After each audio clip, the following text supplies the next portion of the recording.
તો અમરેલીના લેટરકાંડ મામલે ધરણા યથાવત રાખવાની પરેશ ધાનાણીની જાહેરાત। આવતીકાલે અમરેલી બંધ રાખવા પરેશ ધાનાણીની અપીલ છે।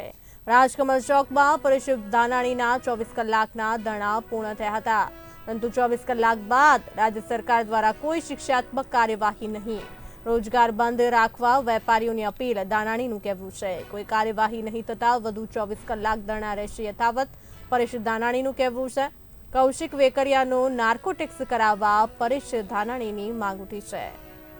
અમરેલીના ધારાસભ્ય કૌશિક વેકરિયાને બદનામ કરતા લેટરકાંડ મામલે હવે અમરેલી પોલિટિકલ રીતે એપી સેન્ટર બની ગયું હોય તેવું લાગી રહ્યું છે। ત્યારે ધારાસભ્ય કૌશિક વેકરિયાને જિલ્લા પોલીસ વડાને અલ્ટિમેટમ આપ્યા બાદ પરેશ ધાનાણી 24 કલાક માટે આંદોલન પર બેઠા હતા।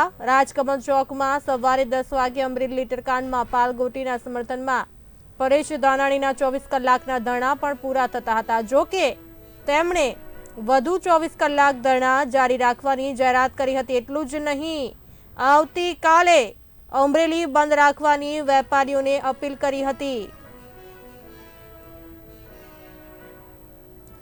આ સાથે વધુ માહિતી આપવા માટે અમારા સંવાદદાતા પરેશ પરમાર આપણી સાથે લાઈન પર જોડાઈ ચૂક્યા છે। પરેશજી, આ લેટરકાંડ મામલે ધરણા યથાવત રાખવાની જાહેરાત પરેશ ધાનાણીએ કરી છે, શું કહેશો? આને લઈને કેવો પ્રતિસાદ ત્યાં મળી રહ્યો છે આ ધરણાને? બિલકુલ, અમરેલી જિલ્લામાં જે બનેલી જે લેટરકાંડ છે મામલો દિવસે ને દિવસે હવે રાજકીય ગરમાવો લઈ રહ્યો છે। ત્યારે આ લેટરકાંડનો જે મામલો છે તેમાં વધુ 24 કલાક આ ધરણા શરૂ રાખવાની આ પરેશ ધાનાણીની જાહેરાત કરવામાં આવી છે અને આવતીકાલે અમરેલી બંધ રાખવા પરેશ ધાનાણીએ અપીલ પણ લોકોને કરી છે। ત્યારે રાજકમલ ચોકમાં પરેશ ધાનાણીના 24 કલાક જે ધરણા હતા એ આજે સવારે 10 કલાકે પૂર્ણ થયા છે।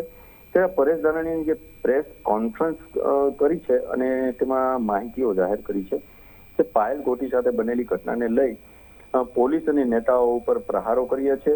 આજે પેટમાં દાણો નથી નાખ્યો, એને 24 કલાક પૂર્ણ થયા છે એવું પણ પરેશ ધાનાણીએ જણાવ્યું છે। ત્યારે 24 કલાક બાદ આ રાજ્ય સરકાર દ્વારા કોઈ શિક્ષાત્મક કાર્યવાહી નથી કરવામાં આવી અને પરેશ ધાનાણી દ્વારા હાલ કોઈ કાર્યવાહી નહીં થતા વધુ 24 કલાક ધરણા રહેશે તેવું પણ પરેશ ધાનાણીએ જણાવ્યું છે। ત્યારે લેટરકાંડમાં મુખ્ય આરોપી મનીષ વગાસિયા તાલુકા ભાજપ પ્રમુખ ન બને તે માટે ફરિયાદ કરવામાં નિર્દોષ દીકરી ઉપર ફરિયાદ થઈ છે તેવો પણ પરેશ ધાનાણીએ દાવો કર્યો છે। ત્યારે કૌશિકભાઈ વેકરિયા નો નાર્કોટિક્સ કરાવવા પરેશ ધાનાણીએ માંગ કરી છે। અમરેલીના એસપી અને પોલીસ તંત્રને હર્ષ સંઘવી કોના ઇશારે સૂચનાઓ આપી રહ્યા છે અને વરઘોડો કઢાવ્યો એ પણ પરેશ ધાનાણીએ આક્ષેપો કર્યા છે।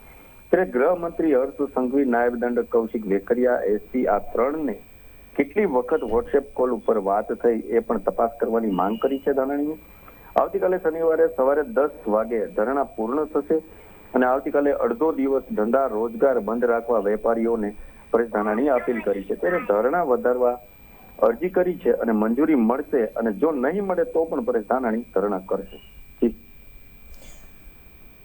પરેશ ધાનાણી સાથે બીજા કયા કયા નેતાઓ ત્યાં ધરણા પર બેઠા છે અને વેપારીઓ તરફથી પણ કેવો પ્રતિસાદ આ ધરણાને મળી રહ્યો છે? કારણ કે આવતીકાલે પરેશ ધાનાણીએ વેપાર ધંધા બંધ રાખવા માટે પણ અપીલ કરી છે।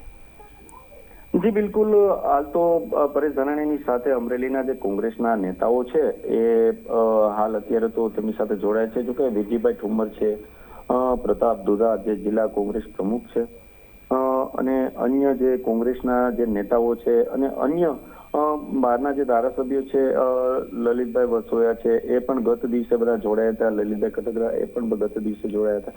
પરંતુ આજે અમરેલી જિલ્લાની જે આ લેટરકાંડનો જે મામલો છે એ મામલો હવે કોંગ્રેસ દ્વારા છોડવામાં ન આવે તેવું વલણ અત્યારે જોવા મળી રહ્યું છે અને કોંગ્રેસ અત્યારે પરેશ ધાનાણી છે એ પરેશ ધાનાણી અત્યારે હાલમાં ધરણા ઉપર બેસી ગયા છે। ગત દિવસથી એમના જે ધરણા શરૂ કર્યા છે અને આજે 24 કલાકના ધરણા સવારે 10 વાગે પૂર્ણ થયા છે અને ફરી ધરણા તે યથાવત શરૂ રાખશે એ પ્રમાણેનું તેમને આજે જણાવ્યું છે અને આવતીકાલે પરેશ ધાનાણી દ્વારા લોકોને પોતાના ધંધા રોજગાર બંધ રાખવાની અપીલ કરવામાં આવી છે। જી પરેશજી, આને લઈને રાજકારણ ગરમાઈ રહ્યું છે।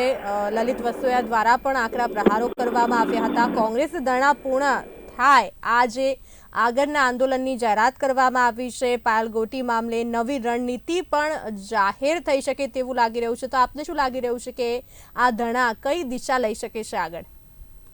બિલકુલ અમરેલી જિલ્લાની અંદર જોઈએ તો આપણે પ્રથમ પહેલા જે કોંગ્રેસનો ગઢ કહેવાતો આ પરેશ ધાનાણીનો અમરેલી જિલ્લો જે ગઢ કહેવાતો, ત્યારે અમરેલી જિલ્લાના પાંચે જે ધારાસભ્ય હતા એ કોંગ્રેસના હતા અને હાલ અત્યારે જો તો અમરેલી જિલ્લાની અંદર પાંચે ધારાસભ્ય ભાજપના છે.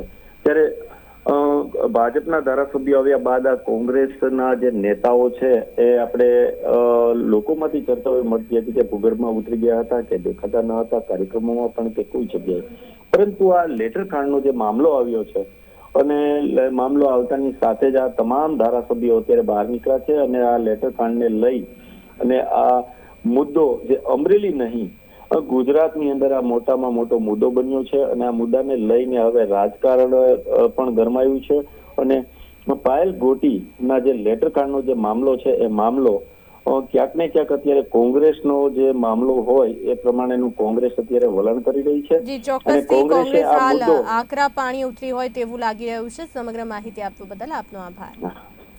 અમરેલીના ધારાસભ્ય કૌશિક વેકરિયાની બદનામ કરતા લેટર કાંડ મામલે હવે અમરેલી પોલિટિકલ રીતે એપી સેન્ટર બની ગયું છે. ધારાસભ્ય કૌશિક વેકરિયાને જિલ્લા પોલીસ વડાને અલ્ટિમેટમ આપ્યા બાદ પરેશ ધાનાણી 24 કલાક માટે ધરણા પર બેઠા હતા. રાજકમલ ચોકમાં ધરણા પર બેઠા હતા. પાલગોટીના સમર્થનમાં પરેશ ધાનાણીના 24 કલાકના ધરણા પૂરા થતા જો કે તેમણે વધુ 24 કલાક ધરણા જારી રાખવાની જાહેરાત કરી છે. સાથે સાથે આવતીકાલે અમરેલી બંધ રાખવાની વેપારીઓને અપીલ પણ કરી છે.